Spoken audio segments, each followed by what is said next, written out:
Well. BHVR released a new developer update today, and I was editing a video when I got this notification, and I decided to check it out. I've gone through it a good bit, and the changes are actually pretty good until you look at how killer interactions have been changed, and I am not the biggest fan, and it makes me very worried for this coming mid-chapter PTB, because this is what this developer update is for. They've been teasing many things on Twitter, and a lot of people have been asking questions about these type of changes. BHVR has been communicating pretty well about them. Other than the DDoS attacks, they basically outright said, hey guys, the DDoS attacks from our evidence, there are no DDoS attacks happening, and it's just crashes on their end, even though there are countless amounts of streamers who have been just taken off of Twitch, off of stream, and I guess that's not enough evidence to prove that they're happening. The blood web changes, they're good. I wish there was more of a menu, more extensive, where you could select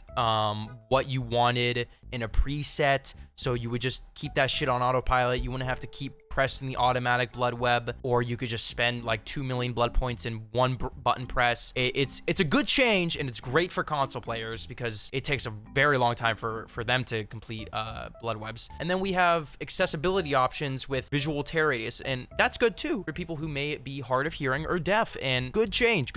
Now, there is no FOV slider coming to this PTB. I know that BHVR would have to put in extra legwork with perk changes like Shadowborn or Modern Abuse to rework them in a different way. But again, a visual tear radius is good. And then they even follow up and say, hey, we're going to do an Autohaven rework on Blood Lodge and Autohaven. And these are cool changes. They're going to make gaps in between the cars, make it less like a dead zone. And hey, they even address the healing problem. They've basically said, hey, we know healing has been a big issue, so we're limiting healing to 24 seconds by default, when it was 16, and now they're making all medkits have 24 charges by default. In their words, they're saying, ensuring that the survivors have to spend longer to heal their wounds. It's now impossible for a medkit to fully heal a survivor more than twice in a match, and I think that is a good change for hit and run killers. If they lose a chase, that survivor is going to be healed instantly, especially with Circle of Healing come out. And they nerfed Circle of Healing a good bit, and the changes were good. Now, but when we come on to perks, these perks, more or less, Gearhead,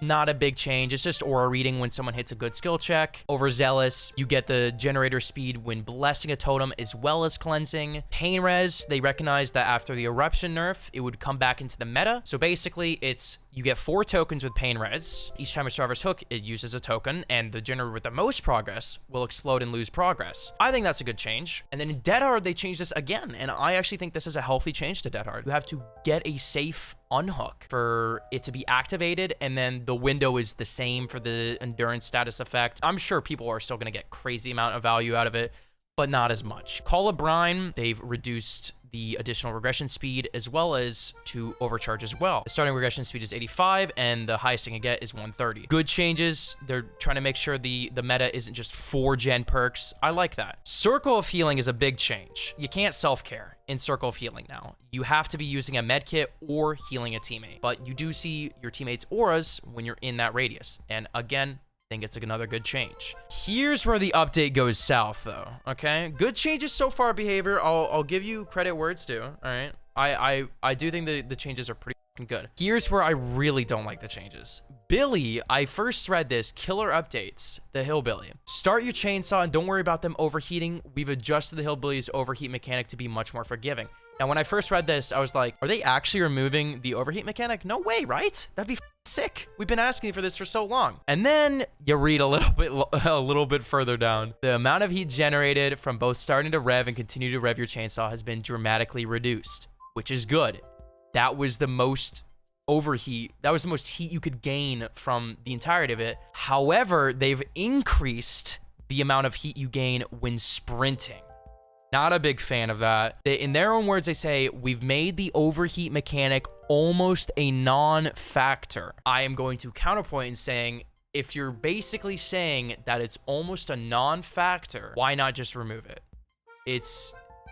To experienced Billy players, it's not going to have a huge impact. But to newer players, they're not going to understand how to play Billy as much. It's going to be much more punishing to try and learn. That's why Billy is so endangered. His kit is not only kind of bad, it's not very rewarding. It's very punishing to play. And this will probably only deter more people from picking up Billy, and Billy will remain an endangered species close to dying out. For some odd reason, they've decided to tone down the Doom and Death Engravings add-ons. Less movement speed and increased heat generation.